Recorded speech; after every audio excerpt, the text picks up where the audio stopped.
नमस्कार दोस्तों, स्वागत है आपका लखनऊ लॉ क्लासेस में। आज हम बात करेंगे लीगल राइट्स और ड्यूटीज के बारे में।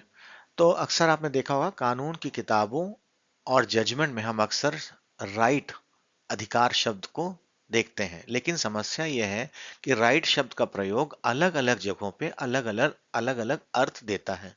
कभी राइट का मतलब होता है किसी से कुछ पाने का अधिकार, कभी सिर्फ स्वतंत्रता, कभी कानूनी शक्ति और कभी राज्य से सुरक्षा। अगर आपको लगता है कि राइट आपका जो राइट है वो किसी और की ड्यूटी है या किसी और की ड्यूटी ही आपका राइट है, तो इस कंसेप्ट को और इस कंफ्यूजन को दूर करेंगे इस वीडियो में। आइए देखते हैं क्या है लीगल राइट्स और ड्यूटीज। लीगल राइट यानी कानूनी अधिकार, ये वो अधिकार हैं जिन्हें कानून द्वारा मान्यता प्राप्त होती है और जिनका परिवर्तन यानी एनफोर्समेंट न्यायालयों के माध्यम से किया जा सकता है। किसी अधिकार को तभी कानूनी अधिकार कहा जाता है जब उसके उल्लंघन पर विधिक उपचार उपलब्ध हो। कानूनी अधिकारों की आवश्यकता क्यों पड़ी? ये आवश्यकता इसलिए पड़ती है कि क्या होता है, जैसे आधुनिक समाज में व्यक्ति और समूहों और संस्थाओं के बीच में जो संबंध है वो बहुत जटिल हो गए हैं। मान लीजिए किसी व्यक्ति ने घर खरीदा और पूरा पैसा भुगतान कर दिया, लेकिन विक्रेता घर का कब्जा देने से मना कर देता है। यदि कानूनी अधिकार ना हो तो खरीदार असहाय हो जाएगा। लीगल राइट होने के कारण से वो अदालत जा सकता है, अपनी संपत्ति के अधिकार का आधार न्याय के सामने रख सकता है और न्यायालय उसे न्याय दे सकता है। अब बात करते हैं हम। देखिए, राइट्स और ड्यूटी, अधिकार और कर्तव्य में कुछ थ्योरीज हैं राइट्स की और कुछ क्लासिफिकेशन है ड्यूटीज की।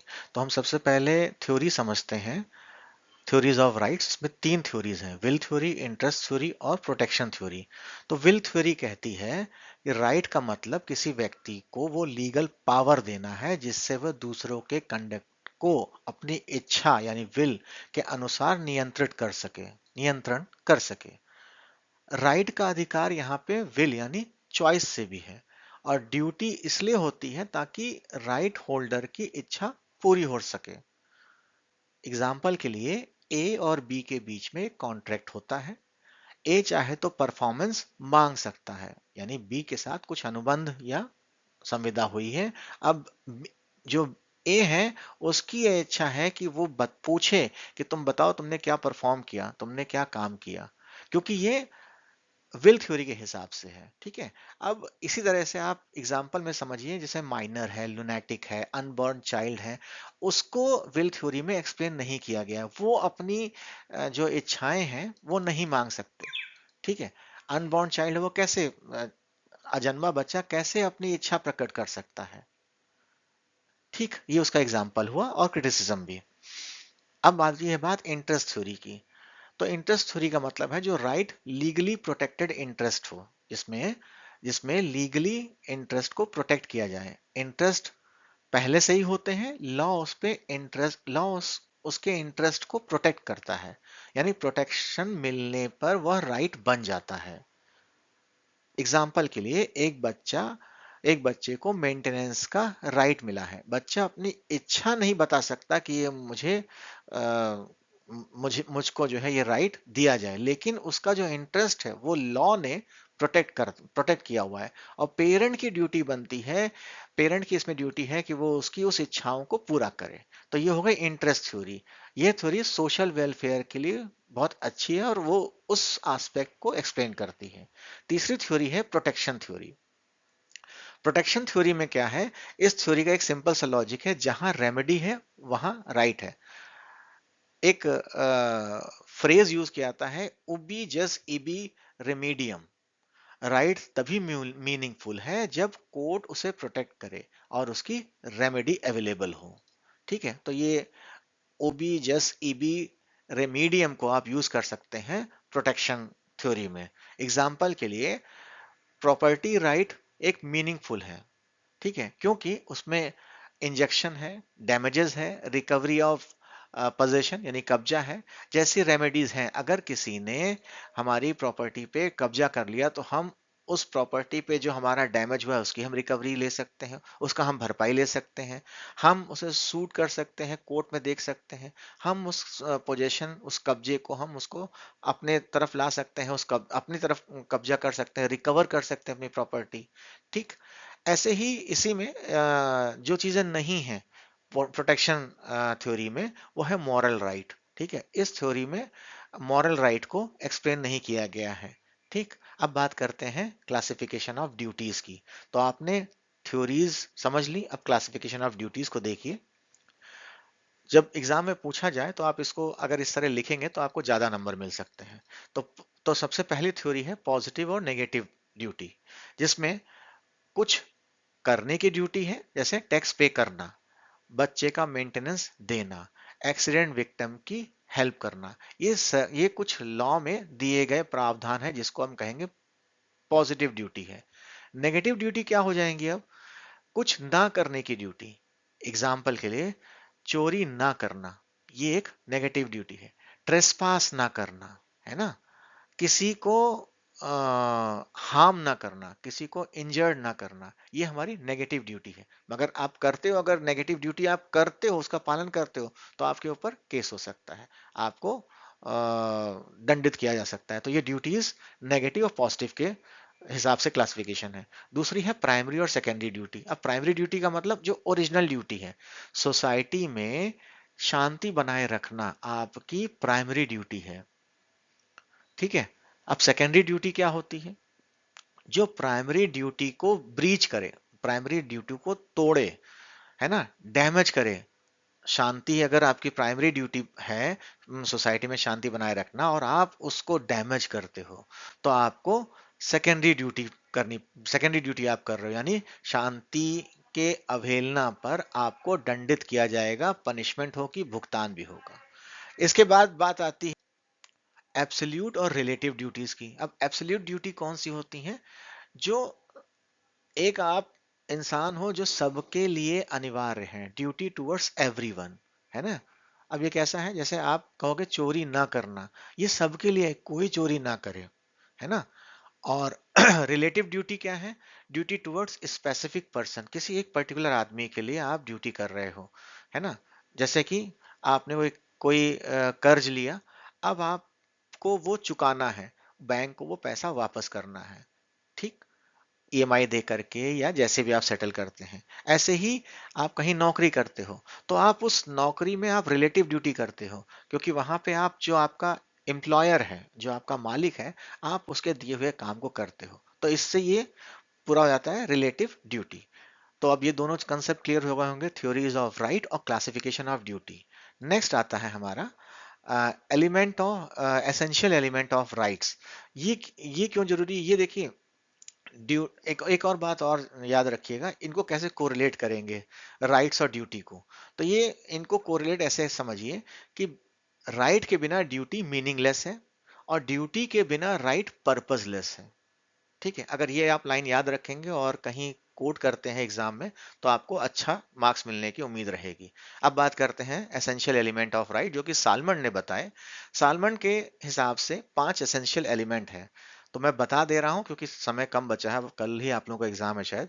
तो a right is an interest recognise and protected by law, ये सालमन ने कहा, ऐसी उनकी बात थी। अब लेकिन सालमन यह भी बताते हैं कि किसी भी लीगल राइट को बनाने के लिए 5 एसेंशियल एलिमेंट जरूरी हैं। अब वो 5 एसेंशियल एलिमेंट क्या हैं? पर्सन ऑफ इनहेरेंस, उत्तराधिकार का व्यक्ति होना, यानी जन्मजात से आपको आपके दादा परदादा की जमीन मिल रही है ना। तो उत्तराधिकार का व्यक्तित्व होना, वह व्यक्ति जिसके पास राइट होता है, वह राइट को एंजॉय करता है, वही वो कोर्ट में, और जो राइट एंजॉय करता होता है वही कोर्ट में रेमेडी मांग सकता है। ठीक, ये पहला हुआ। दूसरा है पर्सन ऑफ इंसिडेंस, यानी संयोग से आपको कोई चीज मिल जाती है। मान लीजिए आप एक कंपनी में हो, या आपने एक कंपनी फॉर्म करी। ठीक, अब आपने कोई जमीन ली, वहां पे आपने स्कूल खोला, तो अब यहाँ पे आपको समूह के द्वारा व्यक्तित्व बन रहे हो आप। ठीक है, तो यहाँ पे क्या है, जिस पर ड्यूटी होती है वो राइट की रिस्पेक्ट करता है। राइट अकेला नहीं होता इसमें, उसके पास हमेशा कुछ ड्यूटी जुड़ी रहती हैं। यानी आपने एक स्कूल खोला है, अब आपकी ड्यूटी है कि उस स्कूल में अच्छा पढ़ाई लिखाई कराएं, और उस चीज को आप करते हो तो वो कहा जाएगा संयोग से ड्यूटी।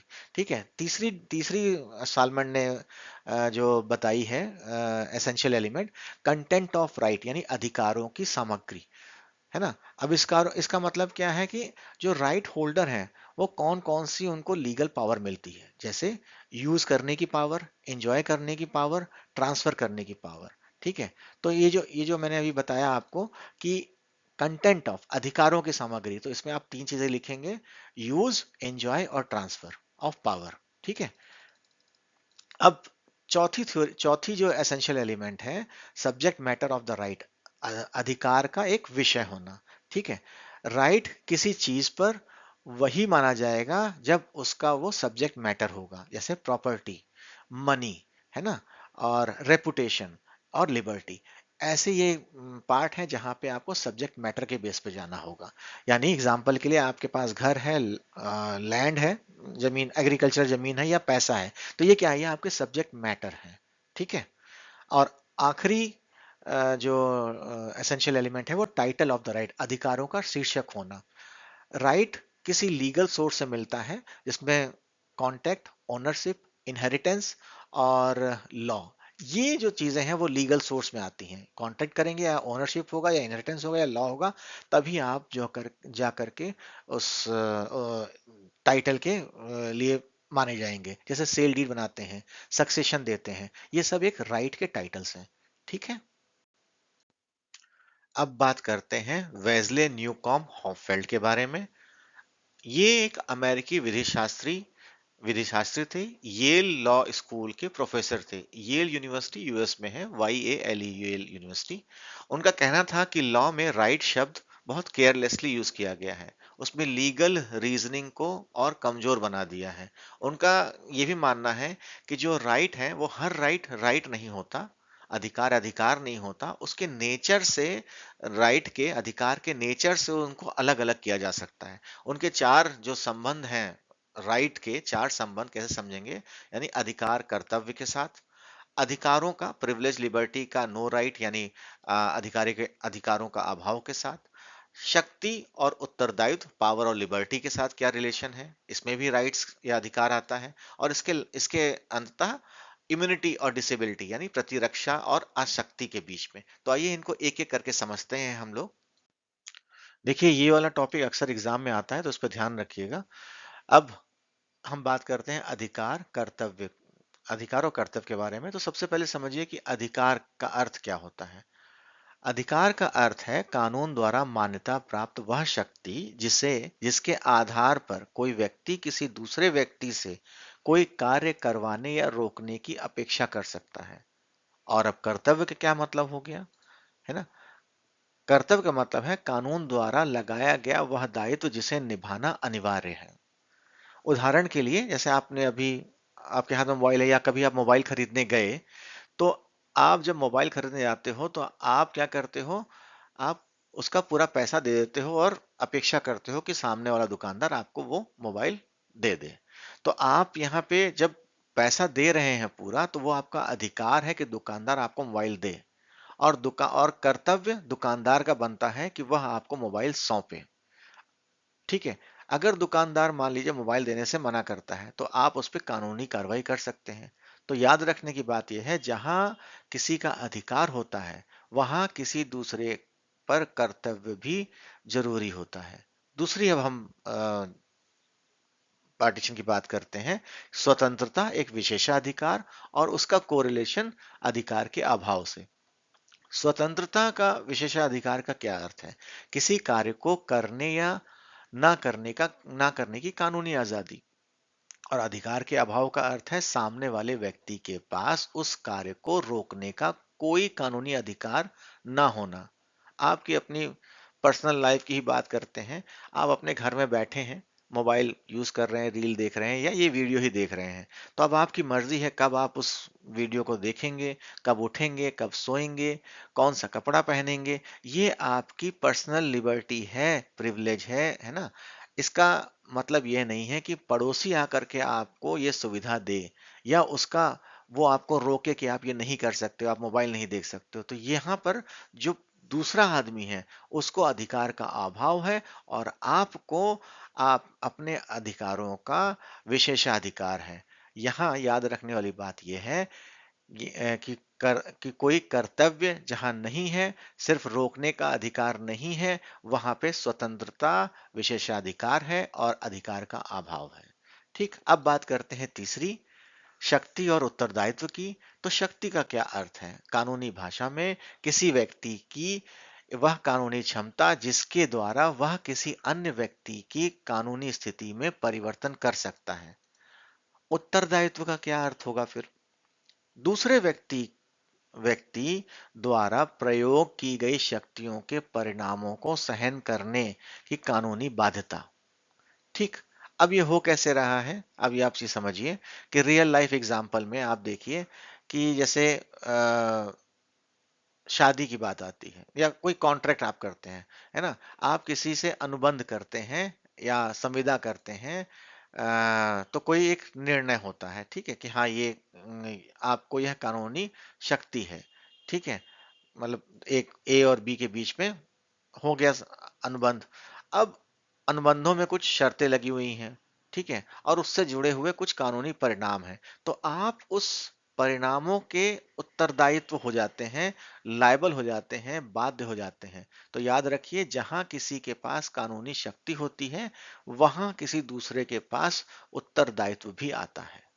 ठीक, अब अंतिम जो थ्योरी या चीज समझाई है उन्होंने, वो है इम्यूनिटी और डिसेबिलिटी, यानी प्रतिरक्षा और आशक्ति। आप एक भारतीय नागरिक हैं, संविधान आपको कुछ मामलों में सुरक्षा देता है, जैसे बिना कारण गिरफ्तारी नहीं की जा सकती, आपकी निजी जिंदगी में मनमाना हस्तक्षेप नहीं हो सकता। यह आपकी प्रतिरक्षा है ना, इम्यूनिटी है। अब इसका क्या अर्थ है आप ये समझिए, राज्य उन मामलों में अपनी शक्ति का प्रयोग नहीं कर सकता, यानी राज्य अशक्त है ना, डिसेबिलिटी है राज्य के पास। तो जहां प्रतिरक्षा आएगी तो उसी को ही सुरक्षा भी मिलेगी कि कोई अनयूजुअल शक्तियों का प्रयोग करके आपके फ्रीडम और उसको ना खराब किया जाए। ये सिर्फ एग्जाम्पल है जो कि हॉफेल्ड ने दी है, हॉफेल्ड ने समझाए हैं उनकी थ्योरी के बेसिस पे। अब हम बात करते हैं नेक्स्ट, जो हॉफेल्डियन मॉडल की जरूरत क्यों पड़ी। ये एक लीगल लैंग्वेज में बहुत क्लियरिटी देता है, राइट्स और ड्यूटी की सही पहचान बताता है और साथ में विधिक रीजनिंग को मजबूत करता है। इनकी आलोचना भी होती है कि बहुत मॉडल जो है बहुत टेक्निकल है ना, सोशल और मॉरल एस्पेक्ट इसमें इसमें ज्यादा ध्यान नहीं दिया गया है, हर सिचुएशन में रिजिड कैटेगरी में फिट नहीं होती, ठीक है, और ये ग्राउंड रियलिटी से थोड़ा दूर है। तो अगर आपको ये वीडियो